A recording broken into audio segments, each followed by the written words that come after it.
Hello everyone, my name is Tate. Welcome back to Cinema Savvy and welcome to our review of All Quiet on the Western Front.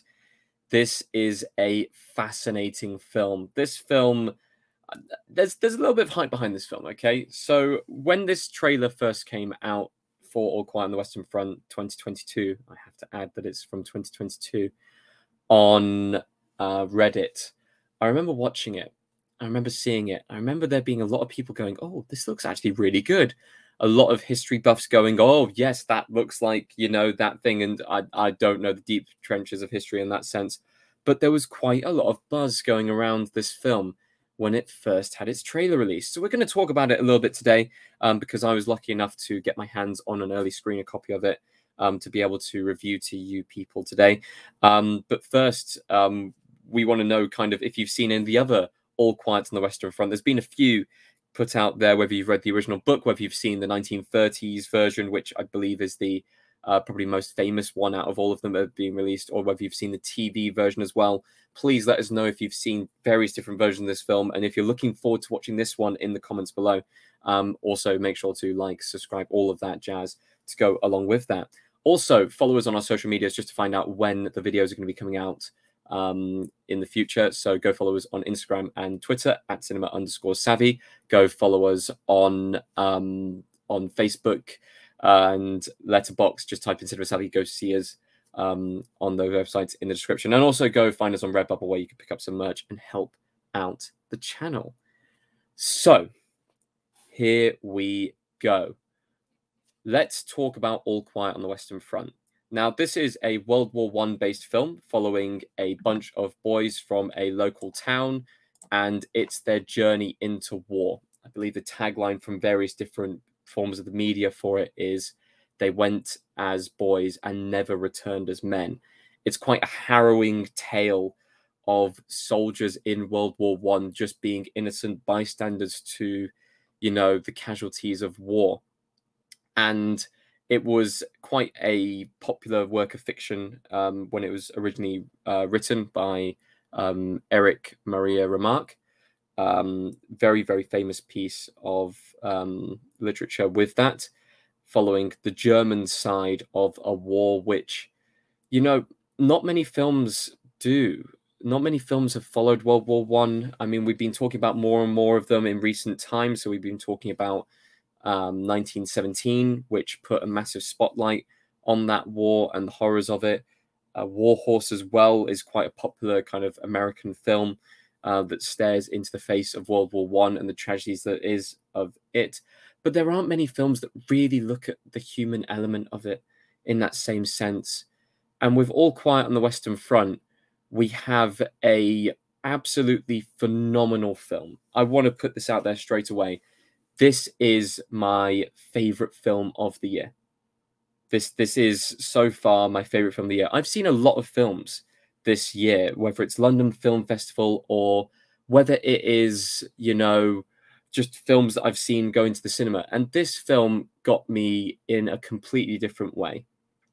I watched it in its original language as well, which is German. I believe that Germany has submitted this for the Oscars this year, and I think it's got a very good chance of doing very well at the awards. I think more people will be jumping on the back of it once it gets a proper full release on Netflix on October 28th. But this film follows, like I said, a bunch of boys going to war and takes you through every single element of war, whether it's the trench warfare, whether it is going over the top, whether it is your friends dying in front of you, whether it is the sacrifice that people have to make, whether it's the quiet moments, the moments where you are fighting for scraps, or a moment where you actually find some scraps and you're sharing it with your mates. It's camaraderie. It is just the brutal sense of survival that is enlisted in it, and luck, pure luck to be able to get through all of the atrocities that took place, whatever side you are on in the war. And it's a film that, from the 1930s version, that did very well at the Academy Awards. I believe it won Best Director and Best Production at the time. All the way through to this production, it still has its core value of being anti-war in its presence and anti-war in its sentiment by showing how ridiculously brutal a war can become. It's It's fascinating. I would suggest going and watching one of the original versions first before coming into this one. Although I would also suggest just going in blind to this one. It's a very unusual kind of situation that I would place myself in for that. So it's a fascinating film. The cinematography in this film is gorgeous. Watching the trailer alone, you'd be able to get that sense. It's all practical. It's all filmed on location. It uses natural light. It's taking cues from various other films that have done a similar kind of motion.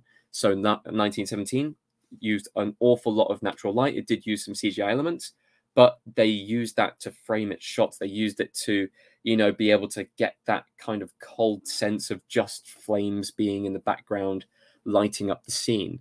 The acting talent on hand here is phenomenal. I want to give a massive shout out to Felix Camera, who realistically, this is his first performance. He was in one production back in the 90s, I believe, when he was a kid. This is his first production as an adult. And he portrays Paul with such innocence and brutality and rage and loss and suffering as the main character of the film that you're following for most of it. He is just a phenomenal actor, and I want to see him placed into other things.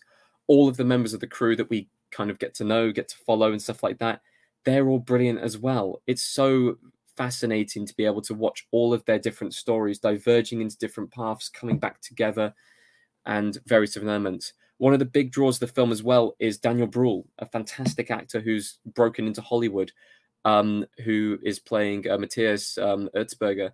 And he is playing basically a negotiator, a person who doesn't want the war to continue, a person who wants it just to end the suffering. And this was the state of the end of the war.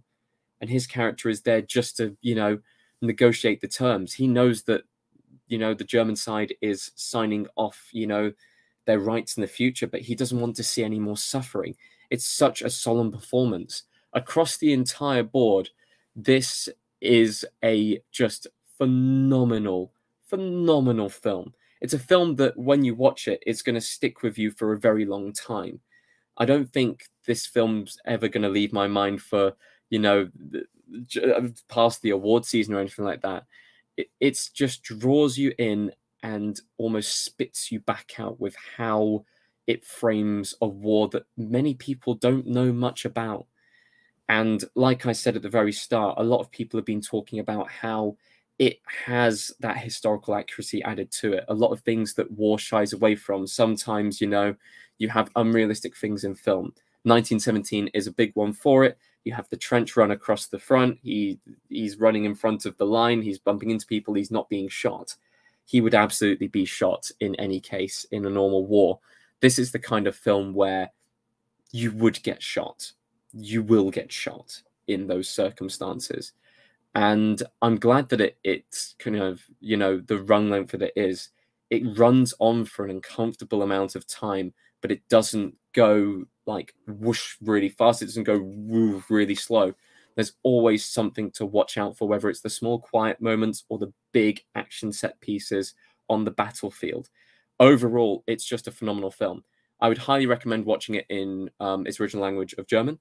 I did have a little bit of help with, you know, knowing a little bit of German myself whilst going into it. So I was able to kind of, you know, concentrate on what was going on the screen and also concentrate on what was going on with the subtitles for most of it.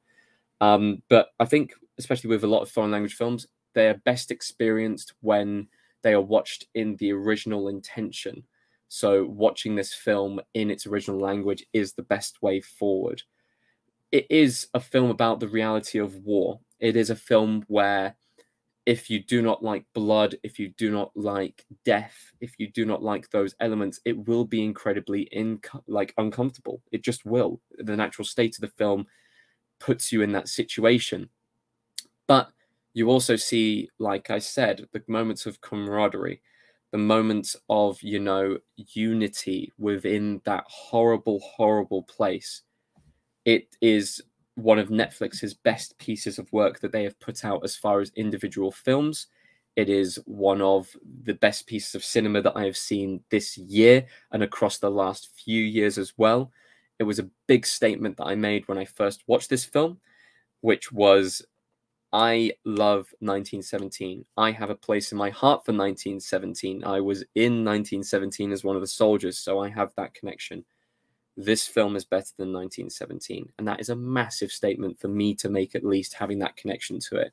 And I'm glad that films are starting to surpass each other in those regards and elements, because that's how cinema is meant to be. It's meant to move on, push over each other, and push each other's boundaries. A final few kind of things that I want to talk about is the director, so Edward Berger. I want to actually see what he has done previously, because I did have a very, very quick look beforehand, but I hadn't actually seen or recognized anything. Yes, so back in the day, back in 2015, there was I think it was called Walter Watches or something like that on UK Channel 4.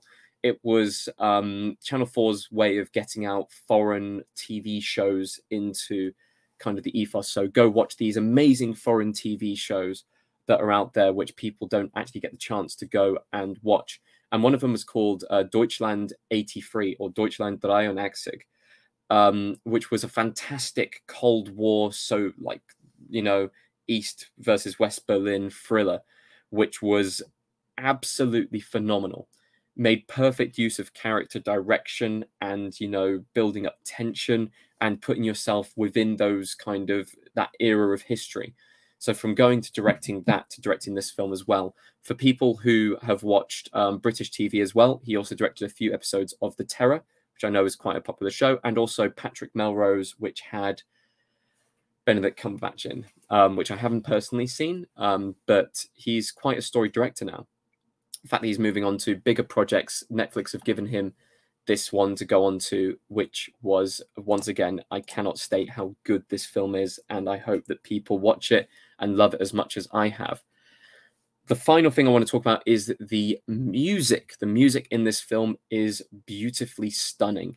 It comes in the calm moments. It's present in the background of the heavy moments as a low murmur of war.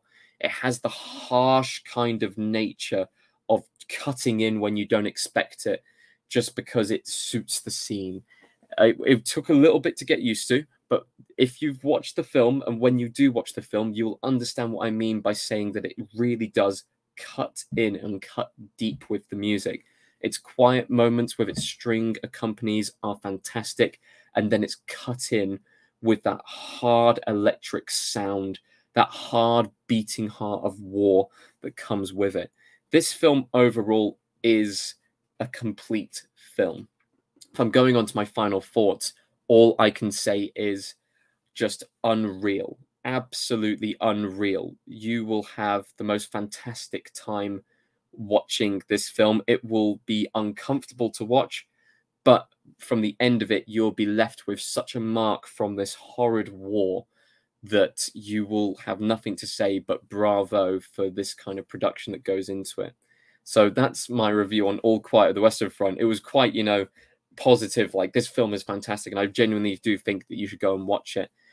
Once again, please let me know if you've seen the previous versions of All Quiet on the Western Front. Please also let me know if you have seen this version, you're coming back to this review afterwards, and what your thoughts are on it, because we want to hear all those down in the comments below. We want to start a discussion with this going ahead.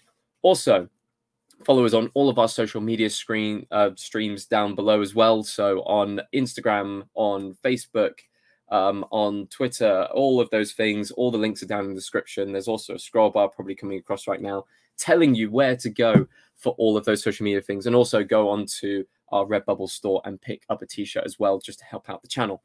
Anyway, we will have more videos coming out soon. I'm pre-recording this to be uploaded at a shortly soon later date.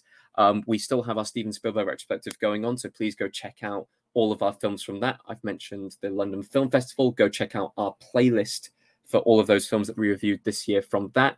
Keep an eye out for any Oscar films that may be coming up, because I think this one, fingers crossed, is in the running. I really hope that it wins Best Foreign Language Film. I think also it's got a chance of possibly sneaking into the Best Picture race. That's how good this film is from my perspective. I don't know if the Academy Award people will be pushing it in that same direction, but who knows, it may go in that way as well, so please keep an eye out for that. We will also have Star Wars reviews out on the channel, so please go check those out for Andor at the moment, going through the series of that is brilliant as well. And yeah, if you want to know any of the other videos that we're going to be pulling out, go check the links in the description. Go check our social medias because they will all be on there. So thank you ever so much for watching. I've been jabbering on about this film and giving it nothing but praise for the last 15 or so minutes. So hopefully you guys are convinced to go and watch it yourselves because it truly is phenomenal. Thank you ever so much, and we'll see you next time.